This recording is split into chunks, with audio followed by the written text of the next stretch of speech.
इतनी बड़ी आबादी वाला हमारा देश, हमारे यहां से निकलती हुई ये नदियां, और सिर्फ 20% पानी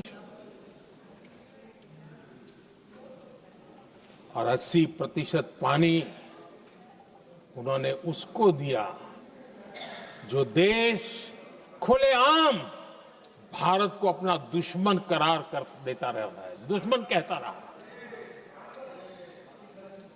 और ये पानी पर किसका हक था? हमारे देश के किसानों का, हमारे देश के नागरिकों का। हमारा पंजाब, हमारा जम्मू कश्मीर देश के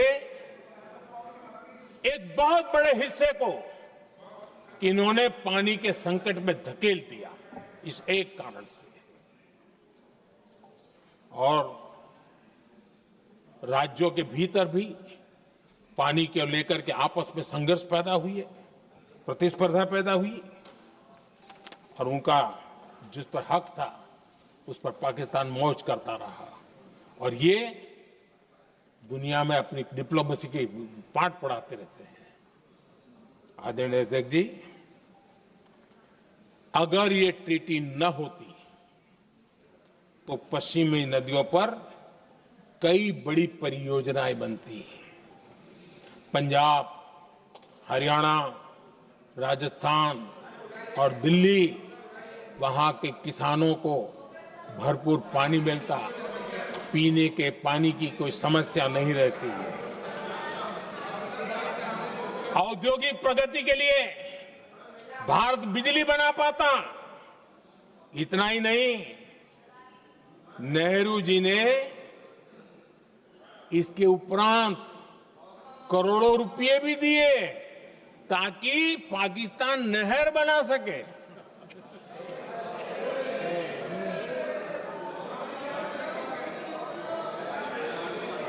आदरणीय अध्यक्ष जी, इससे भी बड़ी बात, देश चौंक जाएगा। ये चीजें छिपाई गई है, दबा दी गई है। कहीं भी बांध बनता है तो उसमें एक मैकेनिज्म होता है उसकी सफाई का, डीसिल्टिंग का। उसमें जो मिट्टी भर जाती है, बाकी घास वगैरह आकर के भर जाता है, तो उसकी कैपेसिटी कम होती है, तो उसकी सफाई के लिए यानी इनबिल्ट व्यवस्था होती है। नेहरू जी ने पाकिस्तान के कहने पर यह शर्त स्वीकार की है कि इन बांध में जो मिट्टी आएगी, कूड़ा कचरा आएगा और बांध भर जाएगा, इसकी सफाई नहीं कर सकते, डीसिल्टिंग नहीं कर सकते हैं। बांध हमारे यहां, पानी हमारा, लेकिन निर्णय पाकिस्तान का कि आप डीसिल्टिंग नहीं कर सकते। इतना ही नहीं, जब इस बार मैं डिटेल में गया तो एक बांध तो ऐसा है कि जहां ये डीसिल्टिंग के लिए जो गेट होता है ना, उसको वेल्डिंग कर दिया गया है ताकि कोई गलती से भी खोल करके मिट्टी को निकाल ना दे। पाकिस्तान ने नेहरू जी से लिखवा लिया था कि भारत बिना पाकिस्तान की मर्जी अपने बांधों में जमा होने वाली मिट्टी साफ नहीं करेगा, डीसिल्टिंग नहीं करेगा। ये समझौता देश के खिलाफ था और बाद में नेहरू जी को भी ये गलती माननी पड़ी। इस समझौते में निरंजन दास गुलाटी करके एक सज्जन उसमें जुड़े हुए थे। उन्होंने एक किताब लिखी है। उस किताब में उन्होंने लिखा है कि फरवरी 1961 में नेहरू ने उनसे कहा था, गुलाटी, मुझे उम्मीद थी कि यह समझौता अन्य समस्याओं के समाधान का रास्ता खोलेगा, लेकिन हम वहीं हैं जहां पहले थे। ये नेहरू जी ने कहा। नेहरू जी केवल तत्कालिक प्रभाव देख पा रहे थे, इसलिए उन्होंने कहा कि हम वहीं के वहीं हैं, लेकिन सच्चाई ये कि इस एग्रीमेंट के कारण देश बहुत पिछड़ गया, देश बहुत पीछे चल गया और देश का बहुत नुकसान हुआ। हमारे किसानों को नुकसान हुआ, हमारी खेती को नुकसान हुआ। और नेहरू जी उस डिप्लोमेसी को जानते थे जिसमें किसान का कोई वजूद ही नहीं था। यह हाल करके रखा था उन्होंने। आदरणीय अध्यक्ष जी, पाकिस्तान आगे दशकों तक भारत के साथ युद्ध और छद्म युद्ध, प्रॉक्सी वॉर करता ही रहा। लेकिन कांग्रेस की सरकारों ने बाद में भी सिंधु जल समझौते की तरफ देखा तक नहीं, नेहरू जी की गलती को सुधारा तक नहीं। आदरणीय अध्यक्ष जी, लेकिन अब भारत ने पुरानी गलती को सुधारा है, ठोस निर्णय लिया है। भारत ने नेहरू जी द्वारा किए गई बहुत बड़ी ब्लंडर, सिंधु जल समझौते को देश हित में, किसानों के हित में एबेंस में रख दिया है। देश का अहित करने वाला ये समझौता अब इस रूप में आगे नहीं चल सकता। भारत ने तय कर दिया है, खून और पानी साथ साथ नहीं बह सकते।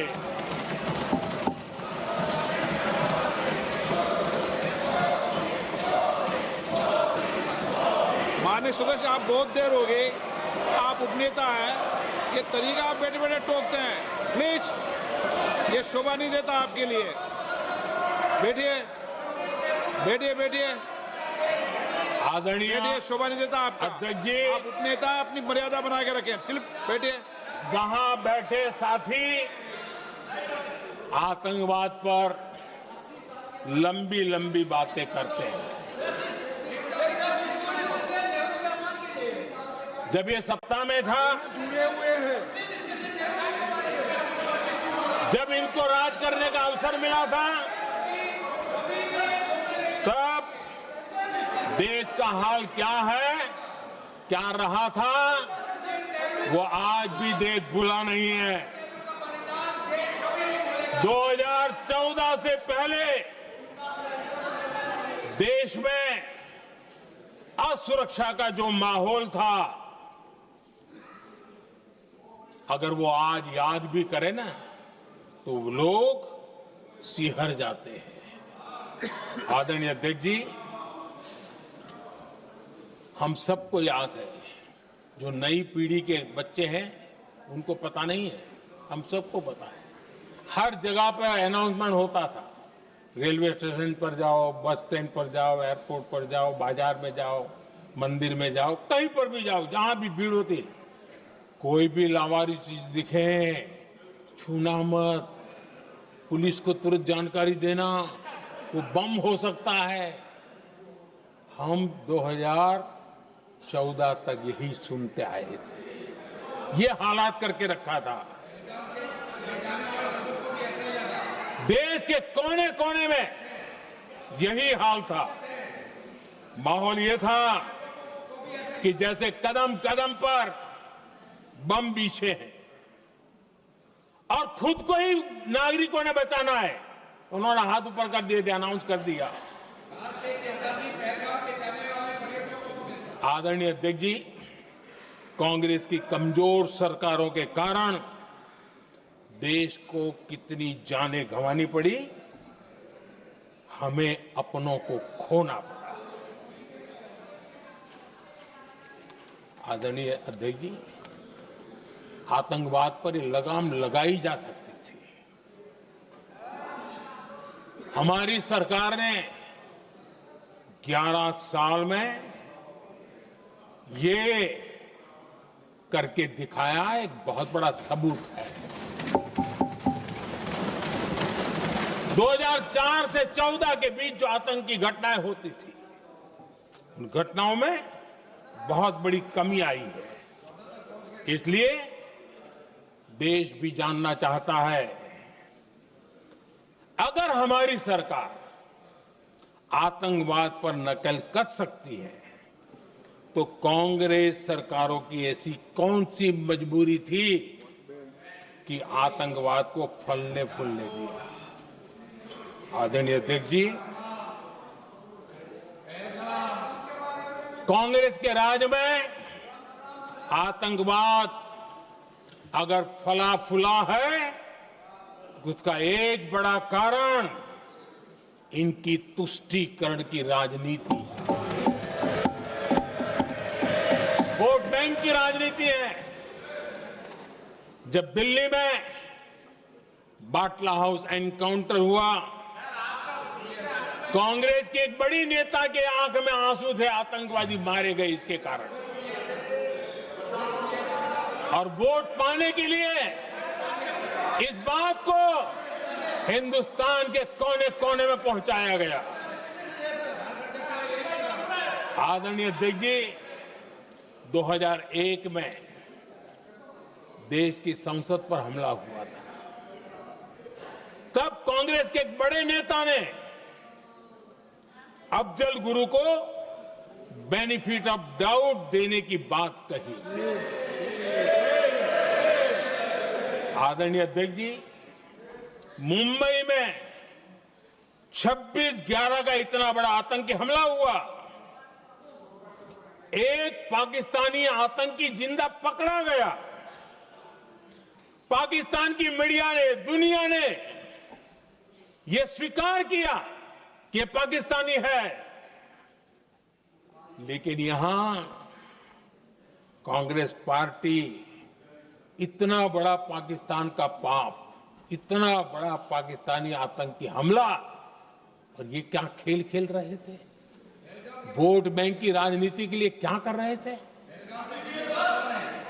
कांग्रेस पार्टी इसको भगवा आतंक सिद्ध करने में जुटी हुई है।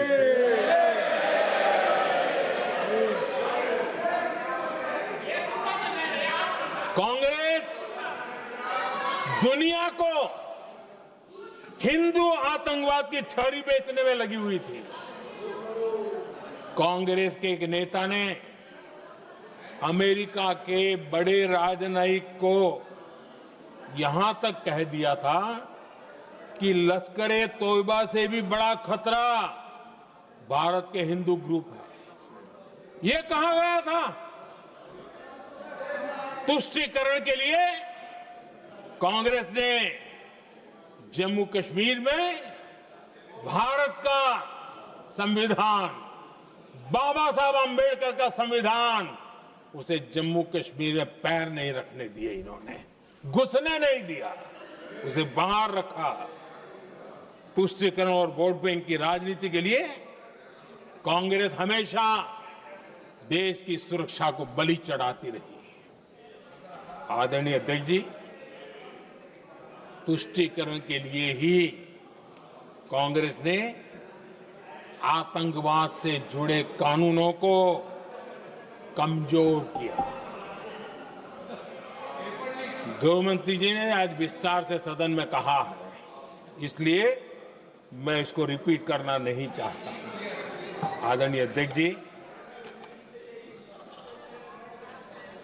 मैंने इस सत्र की शुरुआत में आग्रह किया था, मैंने कहा था कि दल हित में हमारे मत मिले न मिले, दल हित में हमारे मत मिले न मिले, देश हित में हमारे मन जरूर मिलने चाहिए। पहलगाम की विभीषिका ने हमें गहरे घाव दिए हैं, उसने देश को झकझोर दिया है।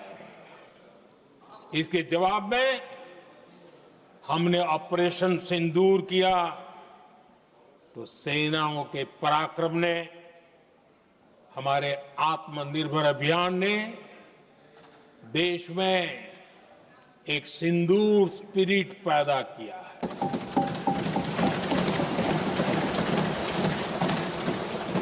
ये सिंदूर स्पिरिट हमने तब भी देखी जब दुनिया भर में हमारे प्रतिनिधि मंडल भारत की बात बताने गए। मैं उन सभी साथियों को बहुत बहुत बधाई देता हूं। आपने बहुत ही प्रभावी ढंग से भारत की बात डंके की चोट पर दुनिया के सामने रखी। लेकिन मुझे दुख इस बात का है, हैरानी भी है, जो खुद को कांग्रेस के बड़े नेता समझते हैं, उनके पेट में दर्द हो रहा है कि भारत का पक्ष दुनिया के सामने क्यों रखा गया। शायद कुछ नेताओं को सदन में बोलने पर भी पाबंदी लगा दी गई है। आदरणीय अध्यक्ष जी, इस मानसिकता से बाहर निकलने की जरूरत है। कुछ पंक्तियां मेरे मन में आती हैं, मैं अपने भाव व्यक्त करना चाहता हूं।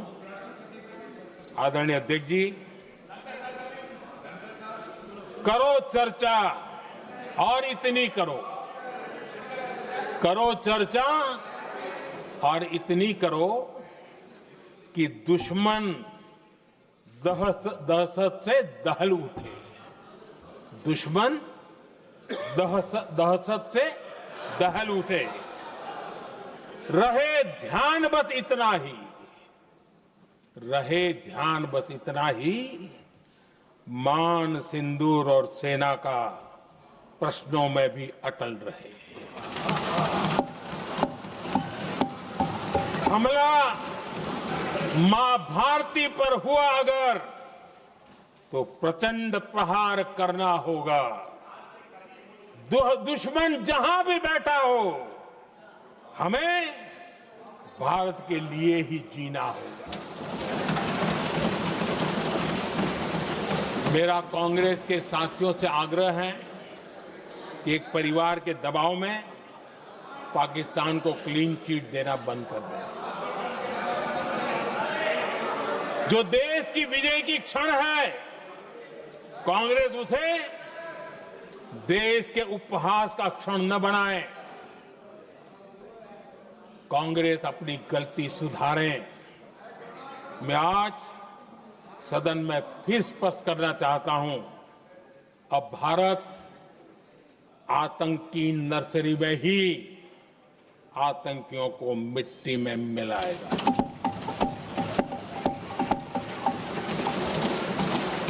हम पाकिस्तान को भारत के भविष्य खेलने नहीं देंगे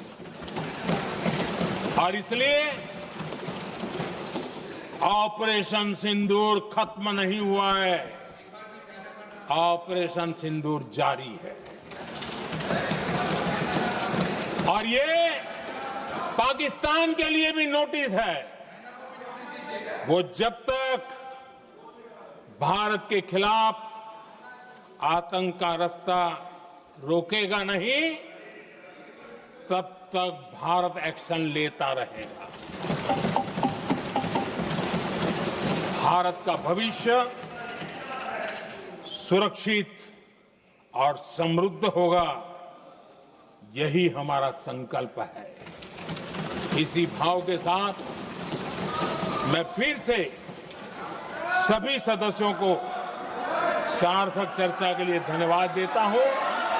और आदरणीय अध्यक्ष जी, मैंने भारत का पक्ष रखा है, भारत के लोगों की भावनाओं को व्यक्त किया है। मैं सदन का फिर से आभार व्यक्त करता हूं। बहुत बहुत धन्यवाद।